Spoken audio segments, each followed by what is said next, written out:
Hey guys, what's up? Welcome back to my channel. I hope you're all doing well. So today I'm going to tell you a little bit of a story about the one time that I almost got kidnapped. The following program may contain sensitive details that may be disturbing or triggering to some viewers. Viewer discretion is strongly advised. Alright, so the year was 2014 and I was at the time 6 months pregnant. I was walking down the street in my town that I'm living in right now, and I was just it was like, so my job at the time was from 4:30 p.m. to 1 in the morning, and I was mandated a Saturday, which meant that my hours were 3 p.m. till midnight. And so it would have been October of 2014, and I was walking down the road because my dog Elsa, my chocolate lab, was she was sick. She got into something, or her stomach was upset, and she was sick in the house. And because I was pregnant, my senses were like on overdrive, and I literally just could not be in the house. So my mother had to shampoo all the carpets and stuff. So while she was dealing with that, I just took Elsa and went for a walk. So I was walking through my town, and my town is very small. It's only about a town, like I think that in the general actual town, I feel like there's no more than like 300 to 400 people here. Like in my general township, I think it's 2,000, but in my town itself, I'm pretty sure it's like 2, 3, 400. Like, it's not a huge town at all. So I was walking down the street, just around the corner from my house. I was on my way home, and it was about quarter to 1-ish, 1 in the morning, and it was a Saturday. And I was walking down the street, and someone behind me yells, and I don't know why, but thinking that it might have, like, maybe I dropped something or maybe I did something wrong. I don't really know. Somebody yelled at me from behind me, so I stopped and I turned around to talk to this person. So it was a man's voice. It was deep, and it kind of scared me, I think, and I almost kind of felt like I was in trouble. So that's why I stopped. And when I turned around, this gentleman is screaming out his door, probably, it was about half a block down. Like, I know every block is a different size, but it was probably like, maybe like 30 steps back. So this guy's just yelling at me, and I don't remember the exact name he asked if I was, but I'm gonna say Chelsea. He was like, "Are you blah, like, we'll stick with Chelsea. Are you Chelsea?" And I'm like, no, nope, that's not me. Like, and I was like, "Have a good night," and I turned and started walking away. He goes, "Hold on there." I'm like, "Oh no, here we go." And he's like, "Oh, you got a chocolate lab, I want to see her." And I'm like, "Oh, okay." You know, it was somebody who wanted to pet my dog. I mean, like, I'd never had an encounter with any malicious people or any bad people in my town before. So I was like, okay, it should be totally fine. So he kind of like walked up to me, and as he was walking up to me, I could totally tell he was intoxicated.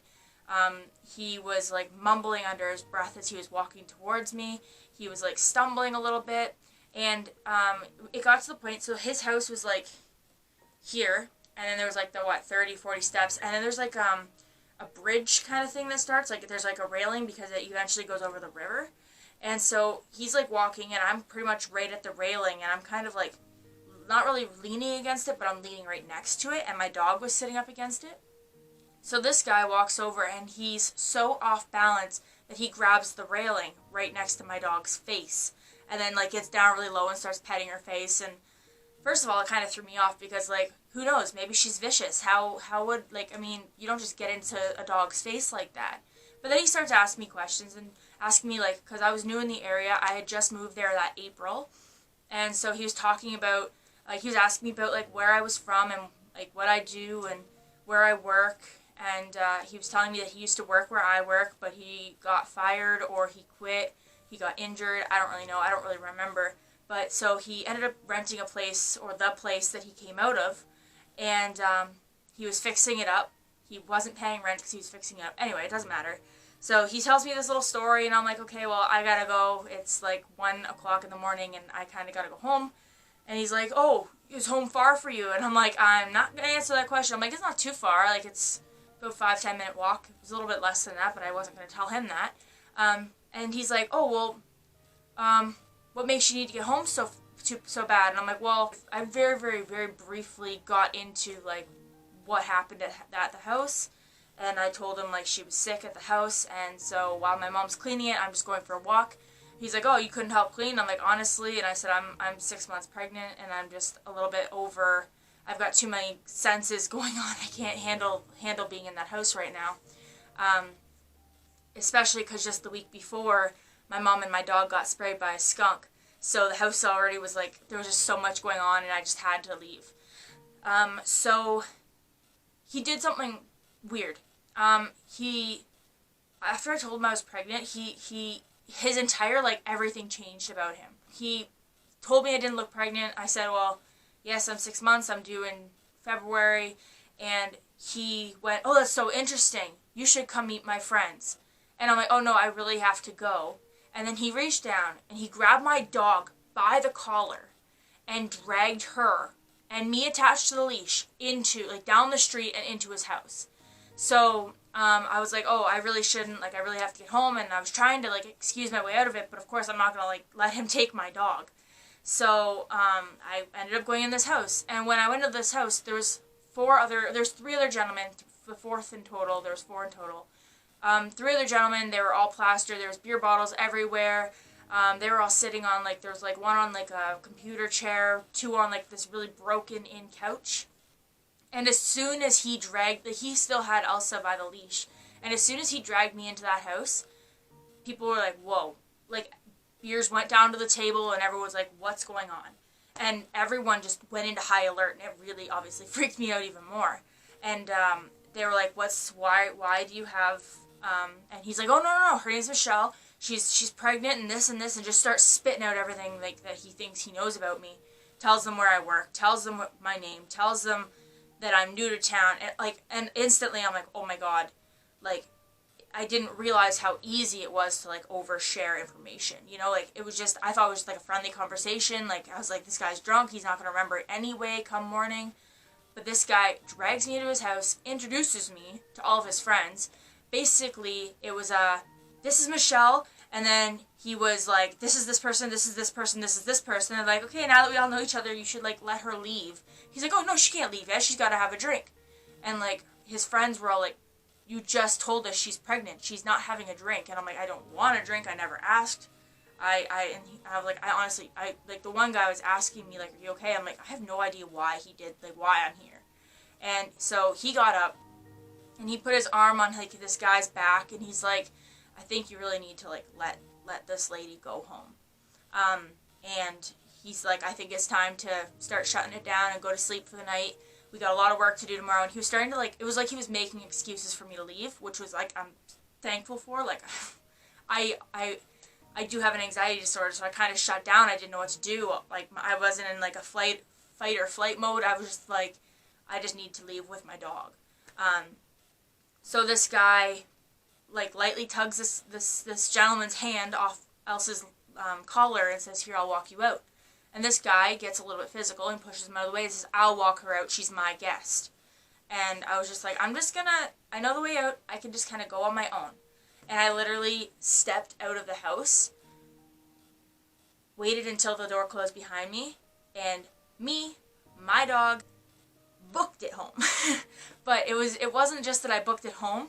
I actually, instead of just going down the street and around the corner to my house, I actually went down the street to a different corner, down that street, back. I literally took the long way home just in case they followed me, because I was that freaked out. And I got home and I told my mom what happened, and I swear for the rest of my pregnancy, she would not let me walk the dog. She's like, if it's after 6 p.m., you're staying in the house. Which was, like, terrifying. I was 21 years old, and I was not allowed to leave my house without somebody after, like, 6 p.m. Like, that's not okay. But everyone, and, like, I texted my boyfriend at the time, like, this just happened. He's like, call the police. And I'm like, I don't think he meant anything. I don't think anything was going to happen. I'm thankful his friends were there, but I didn't want to be the one that cried wolf or anything like that in a town that I was new to. And like I said, like, that could have just been the anxiety messing with my head and trying to rationalize things. But I do oftentimes wonder, because I drive by that house all the time, and I do know that that man still lives there. And in fact, the dog that attacked my dog in the summer, there's a video about that. It's literally titled, My Dog Was Attacked. The guy that lives at that house owned the dog that bit my dog. So it's actually really strange that that all kind of came full circle.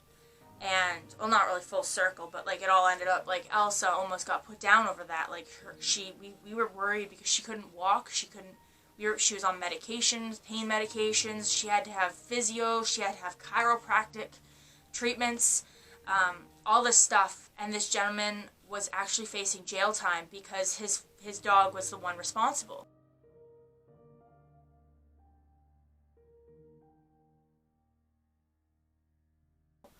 But yeah, so I do oftentimes, almost every time I go by that house, I kind of wonder what would have happened if those other gentlemen hadn't have been there. I don't, like I said, I've never met this man since. I couldn't pick him out in a crowd. I probably couldn't pick him out of a lineup of 5 people.